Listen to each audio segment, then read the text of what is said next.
So I'm standing here with the wonderful Rosie of N&M Herbs. And Rosie, today you're going to be going over the things that you will have here at GardenPalooza. Hi, William. How are you, dear? Okay. Well, we will go to this flowering maple. It's this so is beautiful. A Butylon Red Tiger, and it is one of our most popular and super rewarding plants for a customer. So what we will be doing is selling a little guy like this size, and we expect it to get to about this size in one season. Wow. The reason being is this plant is over a year old. We have trimmed it a few times to make it really beefy for the customer, so when they get it, they pot it in a pot, put it in the ground, and it's ready to go. Off. Yes. Yeah. It loves fertilizer. It give it some sunshine. We even give a little informational sheet to go with it. Yeah, it's like our baby. Yeah, right. So we send it home with care instructions. And so we will be bringing a lot of plants for hummingbirds. Wonderful. Yes, and a lot of different salvias. We can talk about a few varieties.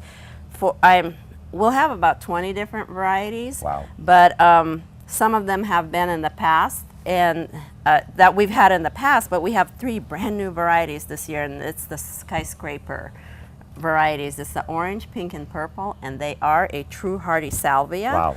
And as you can see, mostly salvias don't bloom until like June, July.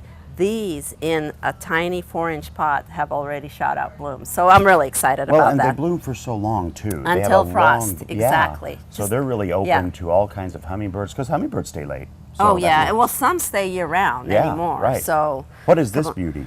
Okay, so I always say that all the plants that we are talking about, the hummingbirds love, but this one they never leave alone. It's true. If you have this, I always tell people that within just a couple of days, you will have hummingbirds in your yard if you haven't before. And this is Cupia cigar plant. And I can tell you firsthand, I've had it last year. I put it in a basket, a tall basket.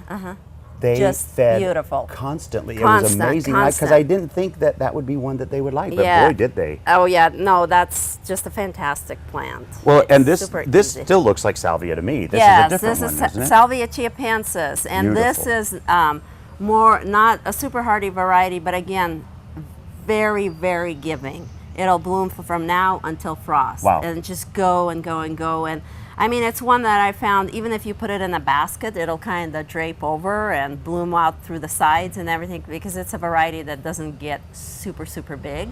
Yeah. Some varieties will get up to 2-3 feet, and this one just stays about 18 inches. And then this stunner down front here, what is that? That is Ichroma Royal Purple, and we just love it. Of course, purple is my favorite color, that's why.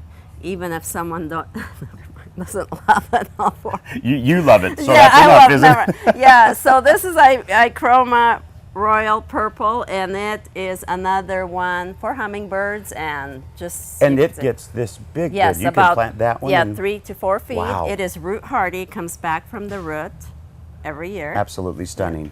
But then let us not forget that long ago, I remember the only thing you guys did grow was herbs. And you still do that. That's it. That was going to be our niche.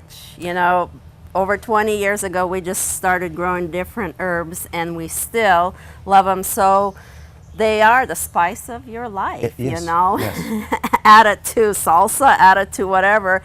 If you've ever tried fresh thyme versus dried thyme, you will know the difference immediately, right? So I always tell people, if they are a new gardener and they just start something easy, it's these little herb pots, and there's 7 different varieties, mostly the basic, the parsley, sage, rosemary, thyme, and a pot this size with this many herbs is good for 1 season. Wow. As long as they are harvesting them. Right, as long as they go out there and actually do their work.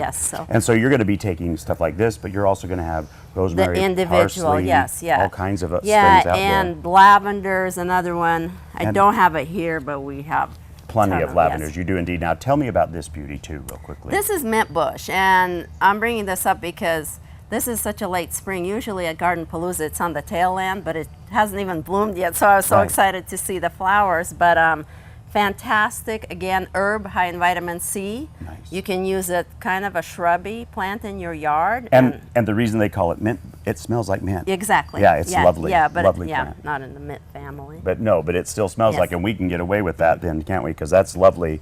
So there you have it. You know, it is always a delight to spend time with Rosie and hear her passion for plants and what she can bring to the table. So you can come out to GardenPalooza and find out all kinds of great things to buy for your own garden. Thank you so much, Thanks. Rosie.